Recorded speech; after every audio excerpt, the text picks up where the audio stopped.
Good morning. Happy Saturday. Nate's Live Talk. Thank you guys for all the support. Oh, my teeth, as always. If you want to reach out, hit me up at Nate's Live Talk at yahoo.com. If you want to be interviewed, want to reach out, need help with something, want me to shout out your business, whatever, it's free. With boating season coming up, you guys need to be careful. I fished for years. I've been in horrible weather out there. I've been unprepared out there. And this is some things I think people should know going into the boating season. If you're going on a boat, check the weather. And the weatherman's not always right either, so you need to have life preservers. You should have a first aid kit. You should have flares. You should have a whistle.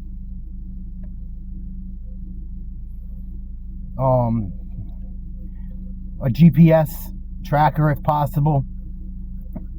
A lot of those, they have like a thing you can buy. It unscrews, and it has one right in it. It'll tell where the boat was, or when it's drifting. It will drift in the area. God forbid you guys go down. Make sure your boat can handle where you're going. Do not take a little boat out under the ocean. It's very dangerous. This is a story about that. And I was with guys that fished for a living commercially. We all thought we were prepared, and we weren't. So we're heading out to Block Island to go striper fishing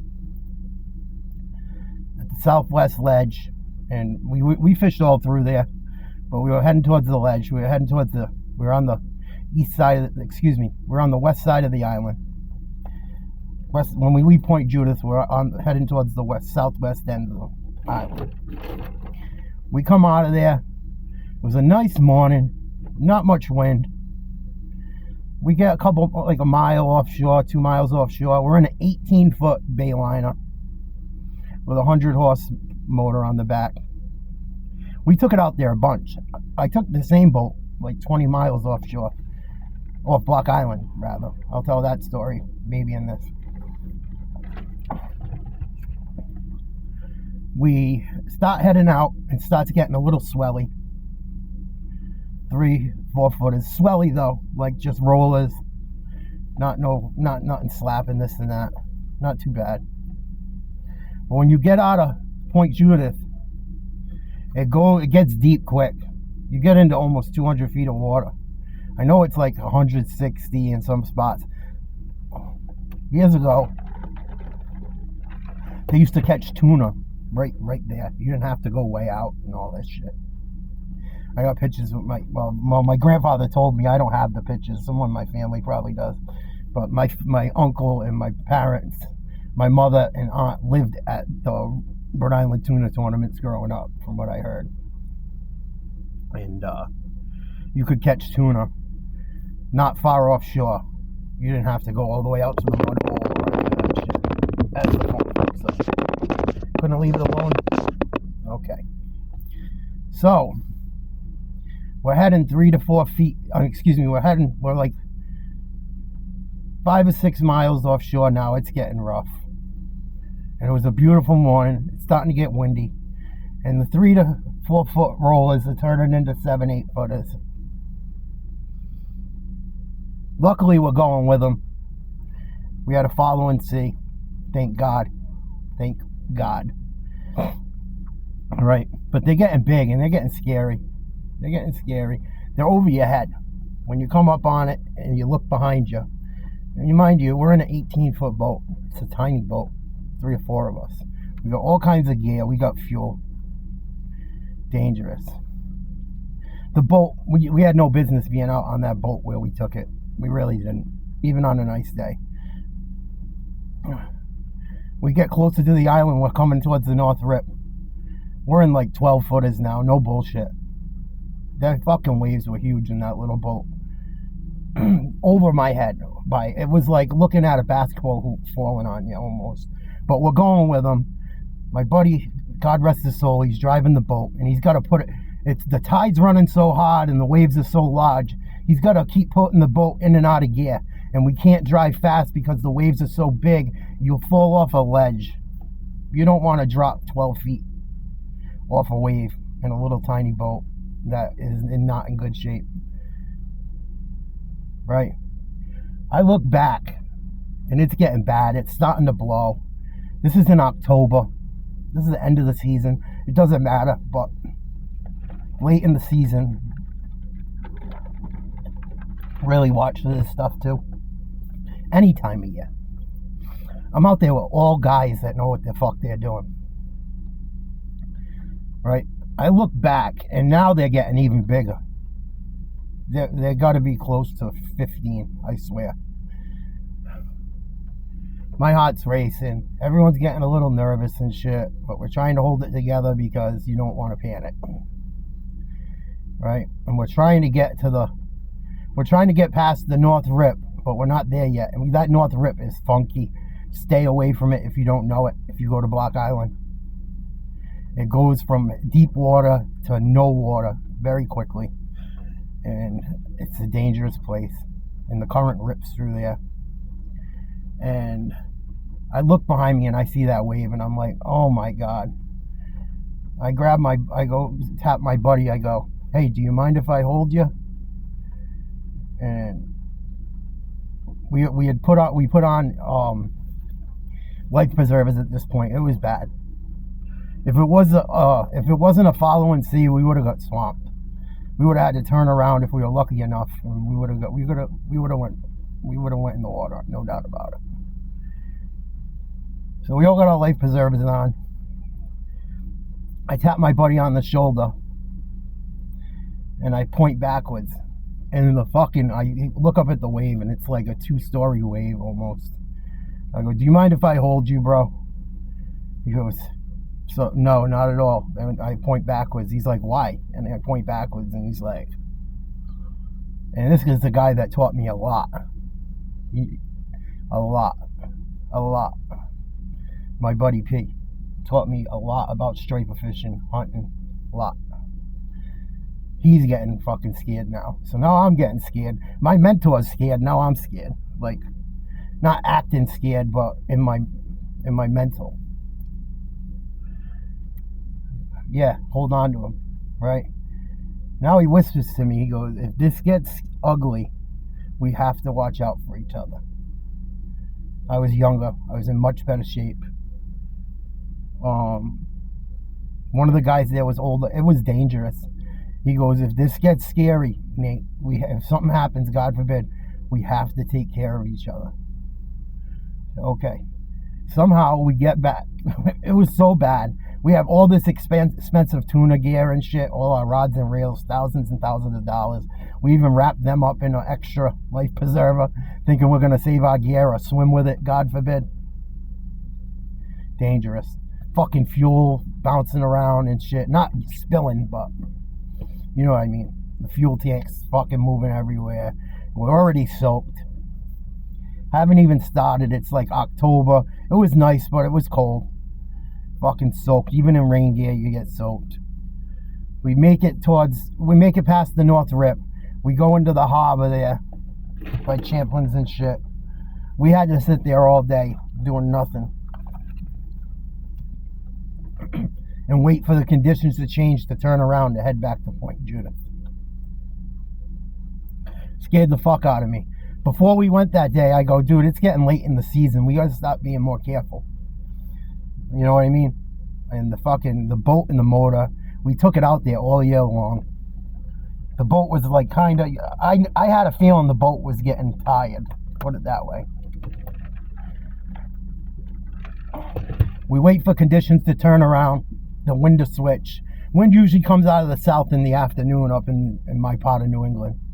The wind turns out of the south to the southwest. It was like north-northeast when it started to pick up on our way there. The wind switches out of the south. All right, fucking, we go out of the mouth of the cove. Let's go. Fucking following sea all the way home. Thank God. It was still like 5 or 6 footers, but it wasn't bad. We had a following sea. We go right back into Point Judith. Fucking we made the best of it. I learned a very valuable lesson that day. Thinking you're fucking invincible. Never test yourself against Mother Nature.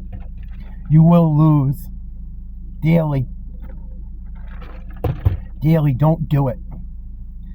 Don't do it. If you have the slightest feeling that you shouldn't be out there, you shouldn't be out there. And don't think you're a tough guy doing it. I'm telling you. Don't do it. Don't do it. What them guys do for a living, what I did for a living, and going offshore and shit. Them guys, half the times them guys are catching them fish that you're fucking sitting there eating, and rich people are sitting there eating, loving it. Them guys go through hell for that shit. Wonder why it's so expensive. Should cost more, because the fisherman never gets what it's worth. We get all the way back to Point Judith, load the boat up, fucking home, right? I go, dude, I'm done for the season. I go, it's getting late in the year. That fucking wind kicked up out of nowhere, just like it does. I should have known better. I know this shit. I should have known better, but, you want to go catch big fish and have fun. And the stripers are big at the end of the year. That's when they're big and fat, man. They're getting ready to head back down south. And we were catching big ones. I lost a monster. I don't know what, I'll tell that story another time. I lost a monster. Double hookups, and my buddy pulls in like a 40-pounder, and I lost a fish. I don't know what the fuck it was. It was huge. I know that. I fought it for fucking almost an hour. Get it to the boat, and it fucking spit the hook. And in the same spot, someone caught a world fucking record a week later. Who knows? I don't know what it was. We got to the leader. The leader was too long. And I fucked up. And the leader was too long. And my buddy went to fucking grab the leader and gaff the fish. And the hook popped. But I go to them. I go, I'm done for the year. Done. No more, right? Oh, fucking pussy, whatever, blah, blah, blah, that shit. I go, next weekend comes. Come on, we're going. We're going to get some monsters, dude. Let's go. I go, bro. And I check the forecast, right? It's got wind and rain and shit. Like 10 to 20. Fucking wind and rain. And I go, dude, I'm not going. I'm not going. You guys, please don't go. Please don't go. I'm begging you not to go. It's a bad idea. Oh, we're going. Rah, rah, rah, rah. Right? They fucking go. I stayed home. I knew it. I woke up that morning. I seen like the fog. It was a little foggy and it was cold. It was kind of like today, actually. It's kind of like today, even though today's spring. And I go, I can't believe these fucking guys are going. And it's starting to get windy and shit. It's starting to kick up. The wind ended up blowing like fucking 20 to 40 instead of 10 to 20. Don't believe your weatherman all the time. Don't put a boat that doesn't belong out on the ocean on the ocean. They're heading towards fucking Block Island again. I wasn't there. This is what they told me. They hit the North Rip. They're getting swamped. It's fucking worse than the worst, if not. It's the same as the week before, if not worse. But it's raining. And it's fucking blowing. Wind is blowing hard. Part of my language, but it puts emphasis on it. I go. Oh, they tell me the story. Pardon me. I had a phone call. They're going towards the North Rip. The fucking ECM goes in the motor. They have no power in the boat now. 20 to 40 mile an hour winds, and they're going backwards into the North Rip, that big shoal. There's like boat wrecks all through that. I think there's even a wreck over there on the... No, that's on the other side of the island. But there's been a lot of wrecks over there and shit. It's a horrible place. If you ever go in the water there, the tide screams. And you're out in the ocean. God knows what's fucking hungry. Oh, yeah. God knows what's hungry. And there's no one out there on the day like that. So they got no power. There's no one out there. They're screwed. A big fishing boat from a charter captain sees them off in the distance. They're fishing. I think the guy's name was Al Anderson. He holds a ton of world records. He's got a fucking beautiful, I think it's like a Hatteras. It's like a 50-footer. Gorgeous boat. Fucking, he sees them going backwards, and they're lucky to be alive. He sees them going backwards into the North Rip. Fucking runs over there, grabs them, fucking tows them all the way back to Block Island. I mean, all the way back to Point Judith. I think it's 12 miles. That must have been a fucking horrible ride getting towed. Going into him. Thank God he had that monster boat, but still. Ugh. Fucking tows him in to Point Judith. Then, the guy was such a good guy, Captain Al, he goes and gets another fucking boat, like a 20-foot row marine, like my Corrigan boat, and tows them to the fucking boat ramp. Saved their lives. Saved their lives. I call my buddy that fucking day, and I'm getting scared because I'm calling them, because I know they shouldn't be out there. And I'm calling them, trying to check on them. You guys okay? Please tell me you didn't go. I'm leaving messages and shit. They call me when my buddy calls me, or I call him, I can't remember. I go, oh my God, thank God you guys are okay. Please tell me you didn't go. He goes, oh, we went. He told me the whole fucking story I just told you. He got mad because I didn't go. I go, dude, I told you I'm not going. And he's like, you were right. One time I didn't do something stupid. But if you're going out on the water this summer, be careful. Be prepared. Don't drink too much. Don't party too much. Drinking too much on a boat is a bad idea. You get tired swimming. You get tired swimming quick. If you ever get put in the water like that, float. If you can float, float. Float as much as you can. Save your energy. I'm lucky. I can float. Even when I'm not fat, I can float. I don't know why. I'm buoyant. I'm very lucky. I can float in a friggin' freshwater pool. I don't know why. I'm sure being fat has something to do with it, but even when I wasn't as heavy as I am now, I could. Even when I was in better shape when I was younger. If you can float, if you ever go in the water in a situation, do not battle the tide swimming. Float. Float. Lay on your back, breathe, be calm, and float until you can figure out what's going on. If it's bad weather, do not go. If your boat's not running right, do not go. Be careful out there. Mother Nature does not play. She's a bad bitch. She do not fuck around. I don't want to read about anyone. If you go up to that Connecticut Point, do not go out on that sandbar if you don't know what you're doing. Very dangerous. Stay off sandbars. The tide comes in quick. The tide runs hard. People think they can swim, and they can't. It can happen in a blink of an eye. I don't want to be reading about people. I'm not trying to scare people, but it's true. It's true stories. Don't go up on sandbars. Stay away from sandbars in a boat if you don't know what you're doing.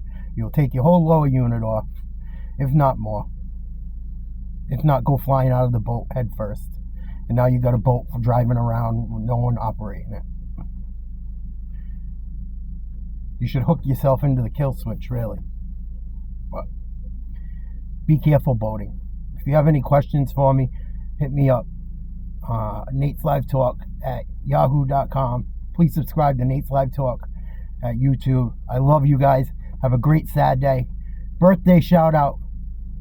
My cousin Tommy. Happy birthday. I love you. I missed someone else the other day. Tana. Happy birthday, girl. I hope you're well. And I think that's it. I'm going to make another one later for anyone I missed. I love you guys. Have a great day. I'll be making more stuff. Take care. Be safe on the water, please.